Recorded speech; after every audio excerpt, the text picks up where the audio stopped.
이제 우리 함께 원하고 바라고 기도합니다. 찬양하겠습니다.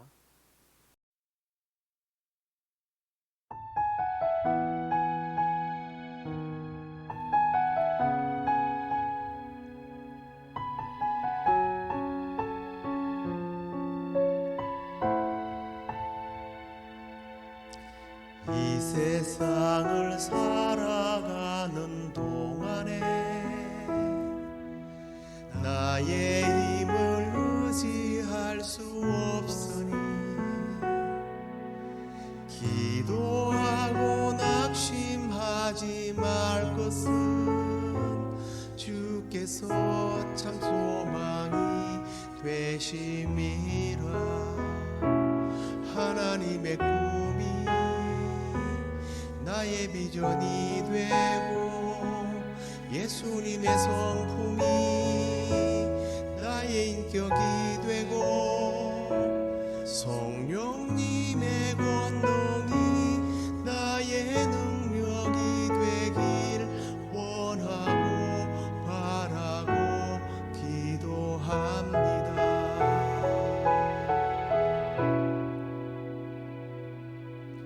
주의 길을 걸어가는 동안에 세상에 곧 의지할 수 없으니 감사하고 낙심하지 말 것은 주께서 참 기쁨이 되심이라. 하나님의 꿈이 나의 비전이 되고 예수님의 성품이 나의 인격이 되고 성령님의 권능이 나의 능력이 되길 원하고 바라고 기도합니다.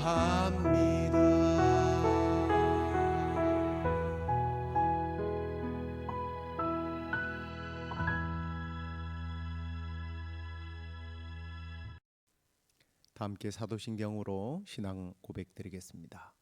전능하사 천지를 만드신 하나님 아버지를 내가 믿사오며 그 외아들 우리 주 예수 그리스도를 믿사오니 이는 성령으로 잉태하사 동정녀 마리아에게 나시고 본디오 빌라도에게 고난을 받으사 십자가에 못 박혀 죽으시고 장사한 지 사흘 만에 죽은 자 가운데서 다시 살아나시며 하늘에 오르사 전능하신 하나님 우편에 앉아 계시다가 저리로서 산자와 죽은 자를 심판하러 오시리라. 성령을 믿사오며 거룩한 공회와 성도가 서로 교통하는 것과 죄를 사하여 주시는 것과 몸이 다시 사는 것과 영원히 사는 것을 믿사옵나이다. 아멘. 찬송가를 하나 더 하겠습니다. 겸손히 주를 섬길 때 함께 부르시겠습니다.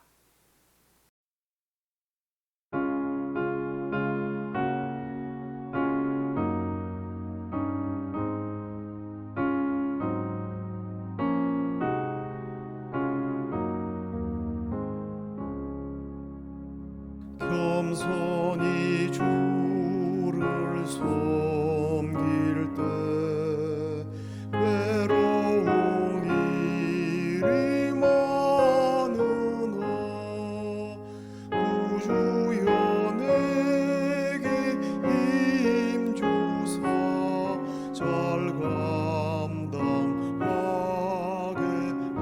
하소서. 인자한 말을 가지고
이제 하나님 말씀 빌립보서 2장 1절로 11절까지 말씀 함께 읽도록 하겠습니다.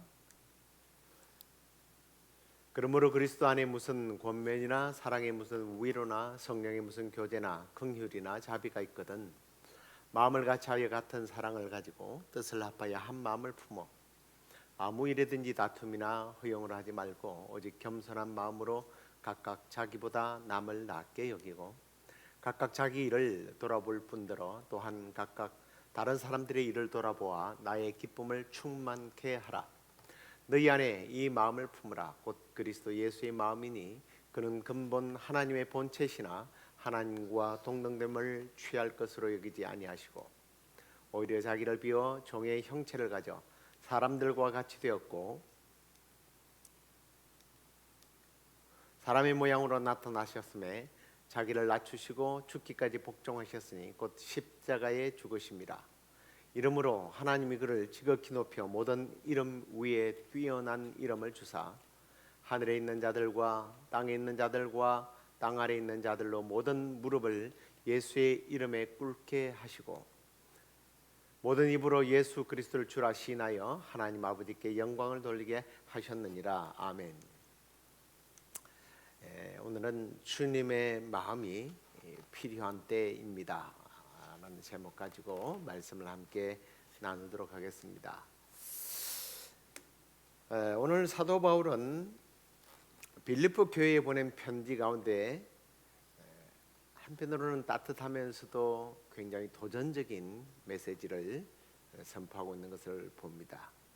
이 빌립보 교회는 바울이 2차 선교 여행 중에 유럽 땅에서 가장 먼저 세운 교회였습니다. 사도행전 16장을 보면 바울이 마게도냐 사람의 환상을 보고 하나님의 부르심을 확신해서 마게도냐에 건너가게 되었죠. 그곳에서 자주장사 루디아를 만나 복음을 전했고 또 감옥에 갇혔을 때 간수와 그의 집이 죽게 돌아와서 교회가 세워지게 됩니다. 그렇기 때문에 한편으로 빌립보 교회는 눈물과 찬송과 기적과 이런 헌신 위에 세워진 또 시작된 그런 교회라고 말할 수 있을 겁니다. 그러나 교회가 성장해 갈수록 사실 어려움도 생겼어요. 바울은 지금 감옥에 갇혀 있는 상황에서 교회의 소식을 듣게 됩니다. 그 들려온 소식은 교회 안에 분파가 일어나고 의견이 나눠지고 마음이 갈라져서 문제가 발생됐다는 것을 듣게 되었죠. 특별히 유오디아와 순두계라고 하는 여인들이 갈등을 일으켰습니다.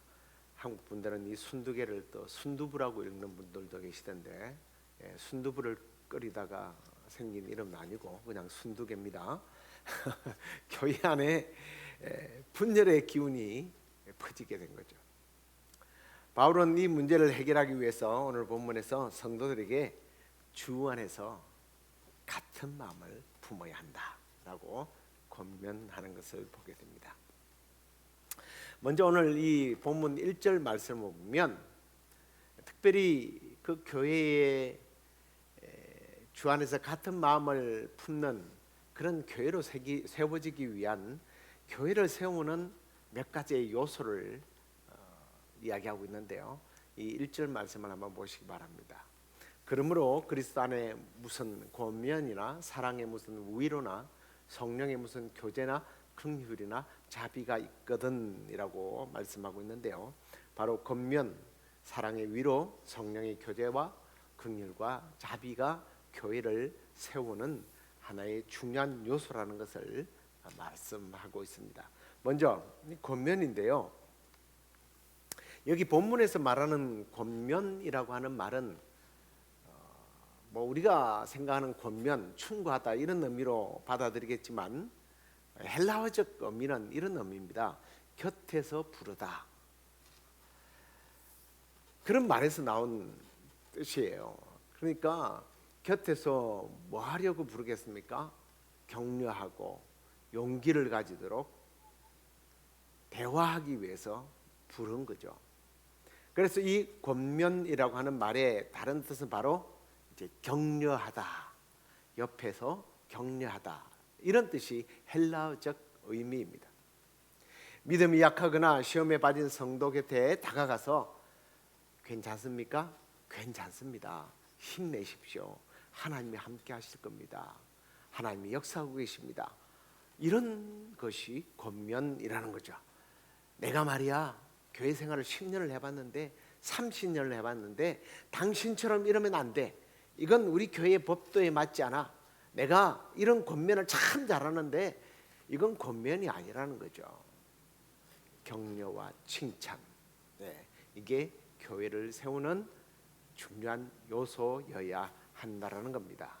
그 다음에 이 위로가 있어야 된다라고 말하는데, 제가 죄송합니다. 3절을 안 넣었네요. 그 본문을 안 넣었는데요. 고린도서 1장 3절에 보면 하나님을 일컬어서 이렇게 표현을 합니다. 모든 위로의 하나님이시다. 교회는 사랑의 위로가 있어야 한다라는 거예요. 사랑의 위로는 성도들을 하나로 묶게 되는 끈과 같은 것이라고 말합니다.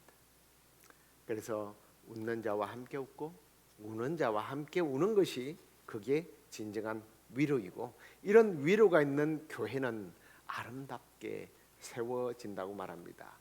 그 다음에 뭐가 있다고 말씀합니까? 성령의 교제라고 말합니다. 성령의 교통이 없거나 성령이 떠난 인간적인 교회 생각해 보셨습니까?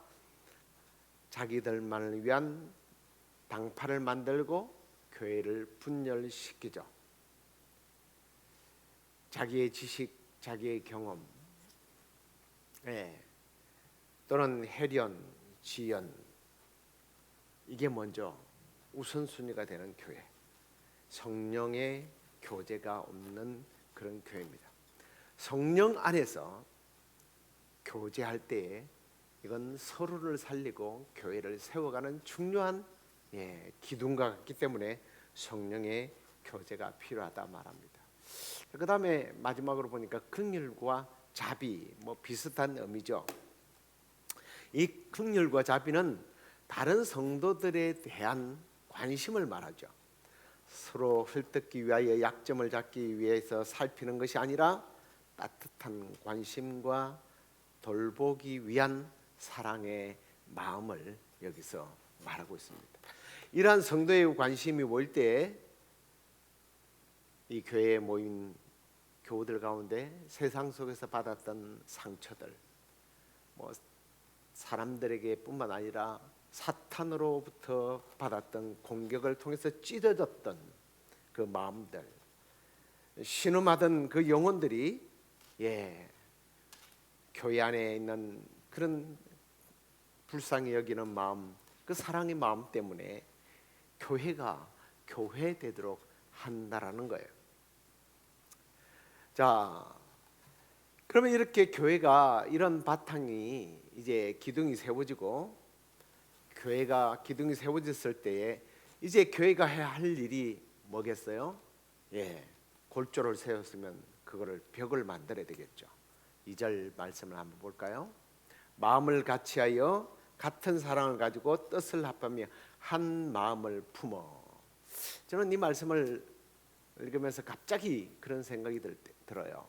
제가 골조를 세웠는데 하나로 묶어야 된다는 말씀을 드렸는데, 여러분, 우리가 건물을 짓다 보면 그냥 이렇게 블록만 쌓는다고 해서 기둥만 쌓는다고 되는 것이 아니에요. 그게 시멘트로 잘 포장을 해야 됩니다.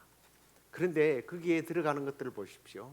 모래가 들어가고 시멘트가 들어가고 물이 들어가요. 근데 이게 따로 놓으면 어떻게 되겠어요? 물은 물대로, 모래는 모래대로, 시멘트는 시멘트대로. 그러면 사자성어로 이렇게 이야기합니다. 부실공사. 너무 비싼 사자 영어를 쓰니까, 사자성어를 쓰니까 못 알아듣지 모르겠는데 부실공사가 되는 거예요. 그래서 오늘 말씀해 보면 교회를 세워지는 요소 다음에 마음을 같이하여 같은 사랑을 가지고 뜻을 합하여 한 마음으로 품어야 된다. 이게 이제 일치라는 말로 사용하기도 합니다. 교회가 하나 되어야 한다라는 거예요. 그런데 이 하나 되기 위한 실천의 요소를 바울은 이렇게 설명을 해요. 아무 일에든지 다툼이나 허영으로 하지 말고 오직 겸손한 마음으로 각각 자기보다 남을 낮게 여겨야 한다.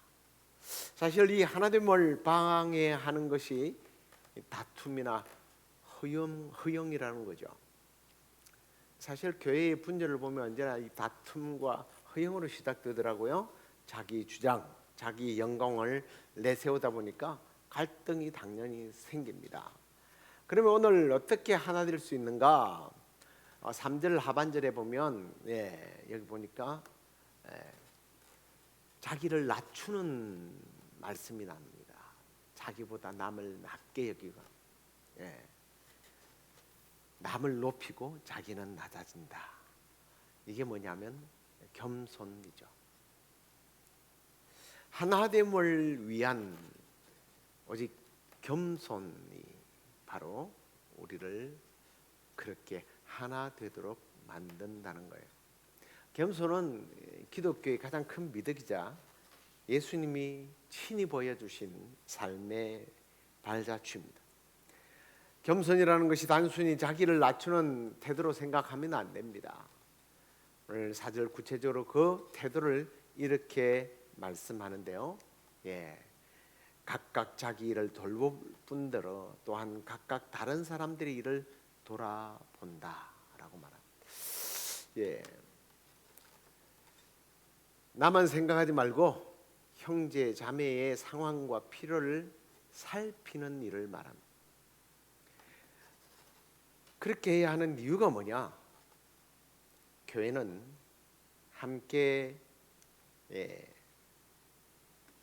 한 배를 탄 사람들이라는 거예요. 성경은 이걸 지체라고 설명하기도 합니다.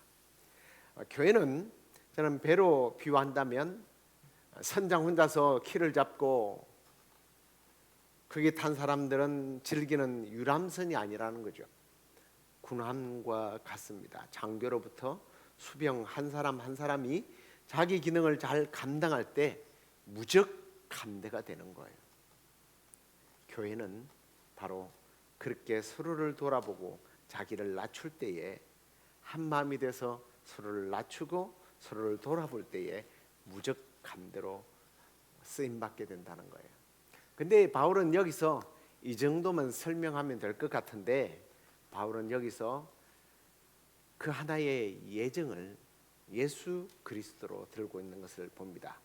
겸손의 모델이 누구인가를 보여주고 있어요. 과연 겸손이 가능한가? 이런 의미로 더 저는 받아들이게 되는데요. 그 가능성을 오늘 바울은 5절 이하에서 바로 예수님을 그 겸손의 모델로 가르치고 있습니다. 겸손해야 되는데 그게 가능할까? 그 가능성을 말씀하고 있는 거죠. 이미 잘 아는 말씀이고 우리가 같이 읽었기 때문에 그 본문은 다시 읽지 않겠습니다만 그 본문에 나오는 내용은 그렇습니다. 예수님은 본래 하나님과 동등한 분이셨지만 스스로 낮추어 종의 형체를 입으셨다는 거예요. 그리고 십자가에 죽기까지 복종하셨답니다. 그것도 가장 잔혹하고 멸시받던 십자가의 죽음을 당하셨습니다. 왜 그랬을까요? 나 때문이죠. 우리 때문이죠. 우리를 향한 사랑 때문입니다. 겸손이 가능한가? 네, 예수님은 이렇게 우리를 살리기 위하여 자기보다는 우리를 위해서 자기를 낮추시고 우리를 높여주셨다는 거예요. 가능하다는 겁니다. 그러면 사람들은 이렇게 생각하기 쉽습니다. 그래, 나는 늘 겸손하게 살았더니 맨날 손해만 보더라. 당하고만 살더라. 그런데요, 성경은 그렇게 말씀하지 않습니다. 분명히 그게 반전이 있다고 말씀하죠. 9절 10절 같이 한번 읽어볼까요? 이러므로 하나님이 그를 지극히 높여 모든 이름 위에 뛰어난 이름을 주사 하늘에 있는 자들과 땅에 있는 자들과 땅 아래에 있는 자들로 모든 무릎을 예수의 이름 앞에 꿇게 하셨다라고 말합니다. 그렇습니다. 겸손의 끝이 비참함이 아니라 영광이었던 거예요. 하나님께서 예수님을 지극히 높여 주셨답니다. 모든 이름 위에 뛰어난 이름을 주셨어요. 하늘과 땅의 모든 존재가 예수님 앞에 무릎을 꿇게 하셨습니다. 겸손의 결국이 영광으로 이어진 것을 보게 됩니다. 사랑하는 성도 여러분, 예수님께서 친히 낮아지셨는데 본래 낮은 존재였던 우리가 낮아지는 것이 뭐가 그렇게 어렵겠습니까? 당연한 거예요. 주님은 신분상 낮아질 필요가 없었음에도 낮아졌어요. 그렇다면 우리도 더 겸손히 낮아져야 하지 않겠습니까? 이번 한 주간 남은 올 한 해 더 나가서 우리의 전 삶이 이렇게 살아내기를 간절히 소망합니다. 남을 나보다 더 낮게 여기는 삶, 낮게가 아니고요, 낮게 높여 여기는 삶, 믿음의 형제를 돌아보는 삶, 주님처럼 철저히 말씀과 기도로 낮아지는 겸손, 바로 주님의 마음입니다. 이 주님의 마음을 품어 교회를 하나로 묶고 또 우리의 삶이 높임 받는 그런 영광을 누리게 되기를 간절히 소망하면서 이제 말씀을 맺도록 하겠습니다. 오늘 말씀의 주제가 이겁니다. 너희 안에 이 마음을 품으라. 곧 그리스도 예수의 마음이니. 예수님의 마음이 필요한 데죠. 주님의 마음, 곧 겸손과 낮아짐의 마음, 그리고 사랑의 마음을 품고 살아감으로 주변에 지치고 힘들고 고통스러워하는 사람들을 세우고 교회가 하나 되고 교회가 마치 군함과 같이 하나 되어서 주님을 높였더니 나도 그 주님의 높임 가운데 들어가서 하나님께 영광을 올려드리고 나의 생애도 복된 생애를 살아가는 저와 여러분 되길 주의 이름으로 축원합니다. 우리 함께 기도하겠습니다. 사랑과 은혜가 풍성하신 하나님 아버지 감사합니다. 오늘도 우리에게 이 귀한 말씀을 주심을 감사합니다. 빌립보 교회에 주신 이 말씀처럼 우리 안에 다툼과 허영이 있다면 주님 버리게 하여 주옵소서. 겸손히 서로를 세우고 주님의 마음을 담게 하여 주옵소서. 품게 하여 주옵소서. 서로 격려하는 권면과 사랑의 위로와 성령의 교제와 긍휼의 마음이 우리 교회 안에 우리 안에 넘치게 하여 주시고 무엇보다도 우리 주님께서 친히 보여주신 그 겸손을 본받아 살게 하여 주시옵소서. 나를 낮추어 참으로 주님처럼 낮아져서 십자가에 죽기까지 순종하며 따랐던 그 주님이 받았던 그 영광을 나도 경험하는 삶이 되게 하여 주옵소서.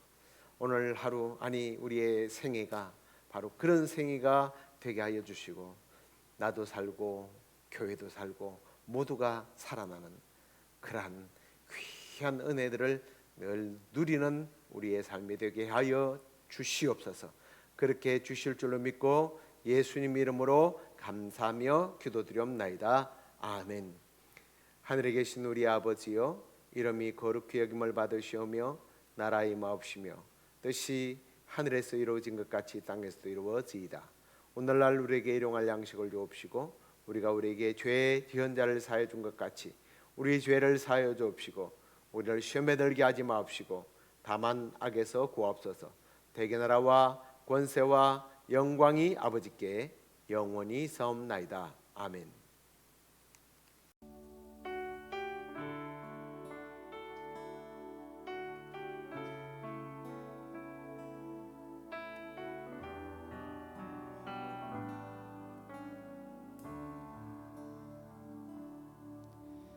예수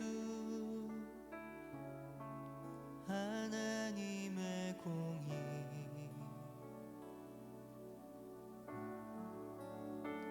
주 독생자 그의 나라 임하시네.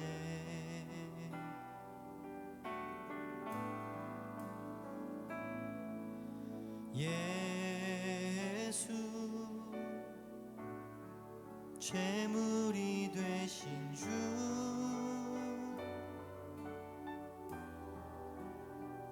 영광 중에 그의 나라 임하시네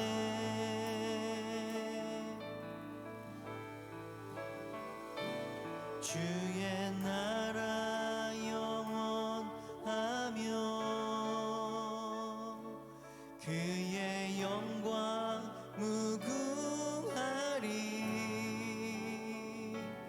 왕의 위엄과 능력이 이제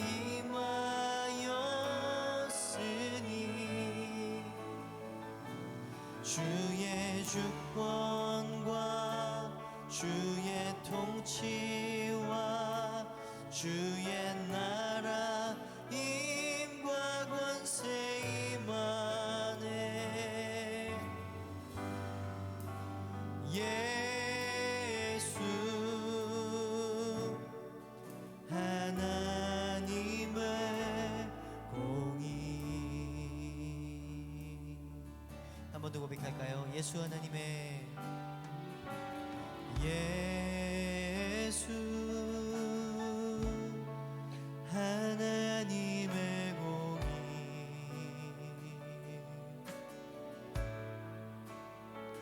주독생자 그의 나라 임하시네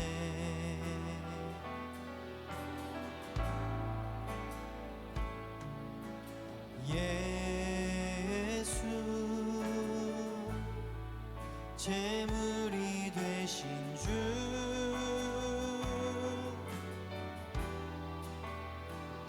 영광 중에 그의 나라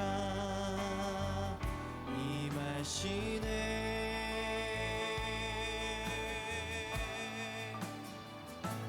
주의 나라 영원하며 그의 영광 무궁하리 왕의 위엄과 능력이 이제 임하였으니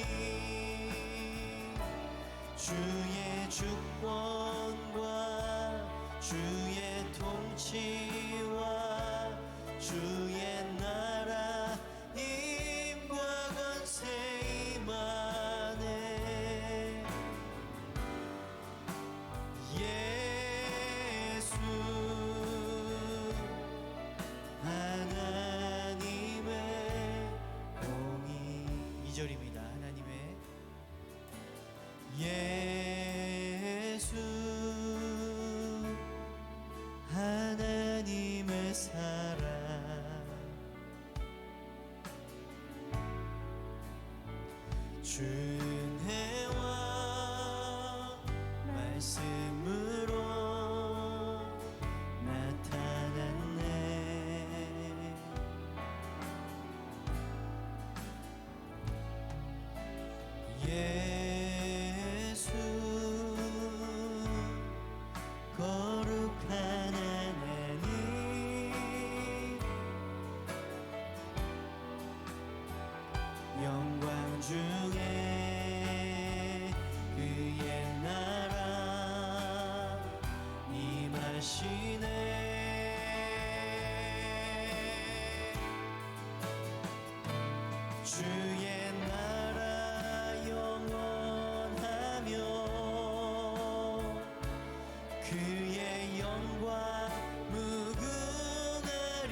주의 주권과 주의 통치와 주의 나라 힘과 권세 임하네.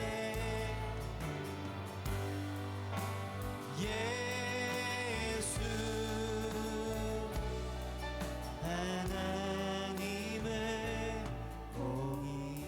주의 나라 주의 나라 영원하며 주의 영광 무궁하리. 왕의 위엄과 능력이 이제 임하였으니 주의 주권과 주의 통치와 주의 나라 힘과 권세 임하네.